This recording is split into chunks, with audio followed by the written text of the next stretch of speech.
Iran মার্কিন Israel যুদ্ধের মধ্যেই লেবানন ইসরায়েল সীমান্তে চলমান উত্তেজনার পারদ আরও বেড়েছে। এবার ইসরায়েলি সেনাদের লক্ষ্য করে নতুন করে রকেট ও কামান থেকে গোলা বর্ষণ করেছে লেবাননের বিদ্রোহী গোষ্ঠী। রোববার ভোররাত থেকেই সীমান্তের বিভিন্ন পয়েন্টে এই হামলা চালানো হয় বলে গোষ্ঠীটির পক্ষ থেকে নিশ্চিত করা হয়েছে। তারা জানায়, ইসরায়েলের কফার ইউভাল বসতির উত্তরে অবস্থিত কাফ হিল সাইটে মোতায়েন করা ইসরায়েলি সেনাদের লক্ষ্য করে এক ঝাঁক রকেট নিক্ষেপ করা হয়েছে। এই হামলার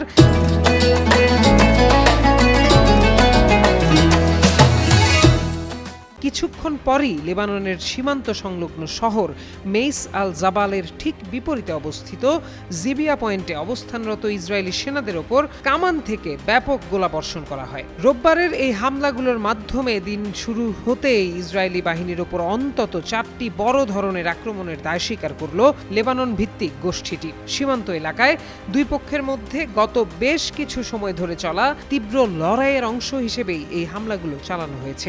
এই আকস্মিক ও উপর্যুপরি হামলায় ইসরায়েলি সেনাদের কি পরিমাণ ক্ষয়ক্ষতি হয়েছে সে বিষয়ে এখনো বিস্তারিত কোনো তথ্য পাওয়া যায়নি। সীমান্তে অব্যাহত এই সংঘাতের ফলে পুরো অঞ্চলে নতুন করে বড় ধরনের যুদ্ধের আশঙ্কা দেখা দিচ্ছে।